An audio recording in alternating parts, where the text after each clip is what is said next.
Good day guys, once again. Magkakarga tayo ngayon ng umpisa na pangalawang training na ng BSRPC sa Pang Norte.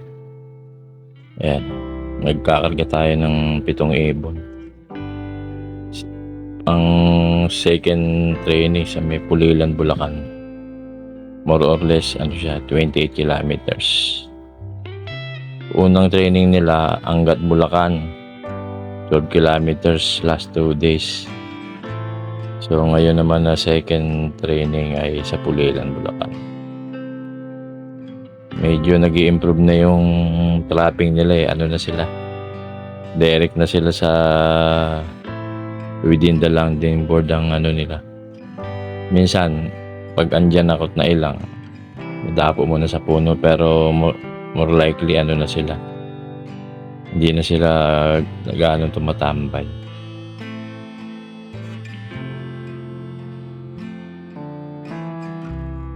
Kaya ngayong gabi magkakarga tayo ng 7 ibon. Para bukas makita natin kung anong development nila. Naman yan sila habang tumatagal pumipino. Hindi na sila ganong naiilang sa akin, nasasanay na. Hindi ko palang ganong ini-stick.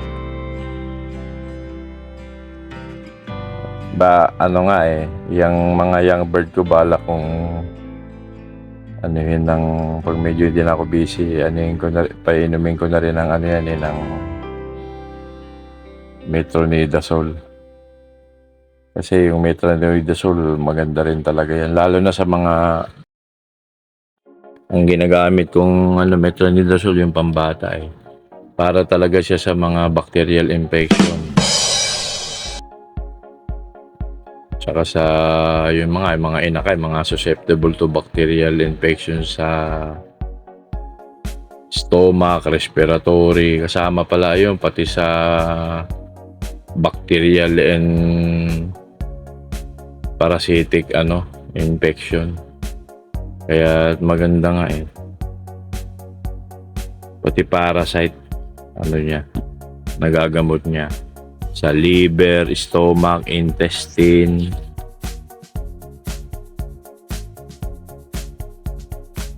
Pati sa heart, mga joints.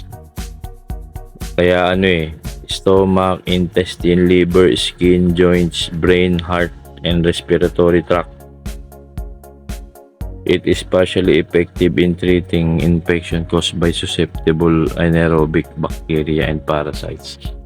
Kaya maganda talaga siya sa matagal nang ginagamit ng mga kaya yan, painumin ko sila Depende na lang yan kung ilang araw mo sila gagamitin. Yung iba 1 araw, yung iba 3. Ako 5 araw. Pero yung 3, na rin yun. Kaya huwag yung gagayahin yun kasi ako, based lang sa experience ko yung sinishare ko. Pero huwag yung gagawin kasi dapat kung saan kayo sigurado. Huwag kayong mag-formulate sarili. Ako, ko to yun ang judgment ko, kaya mas mura. Tsaka nakita kong effective. Kaya disclaimer, hindi naman tayo magaling. Mahanap lang tayo ng ibang paraan. At luckily na may isa akong na-adapt ko dun sa isang pansier. Siya ang unang sumubok. Ganun talaga, subok-subok lang tayo. Pero much better kung gamitin nyo yung talagang yung mga branded na pangkalapate. Ako kasi, ito lang ang sa akin, okay na ako dito sa metronidazole.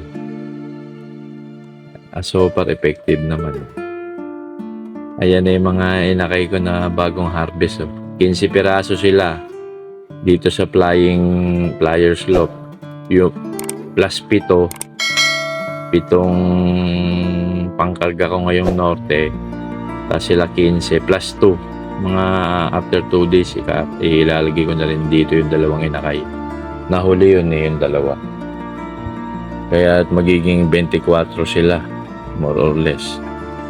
Kaya lang, tentative pa rin yan kasi mababawasan pa rin yan pagka nagturo na tayo ng trapping.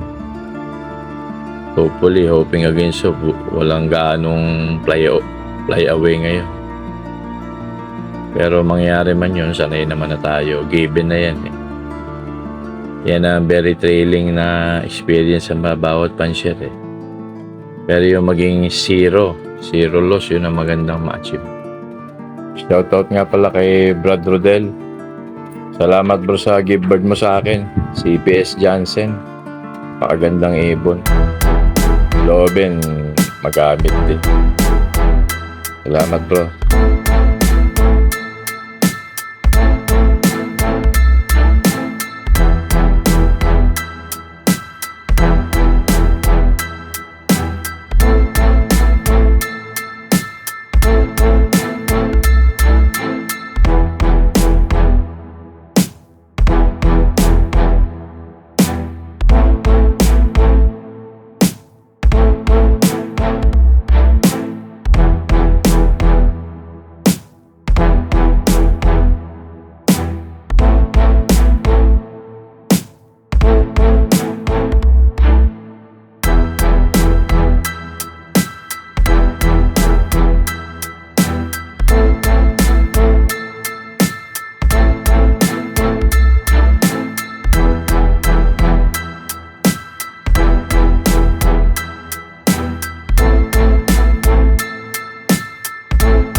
Okay guys, nandito na lang. Till next time. God bless. Bye.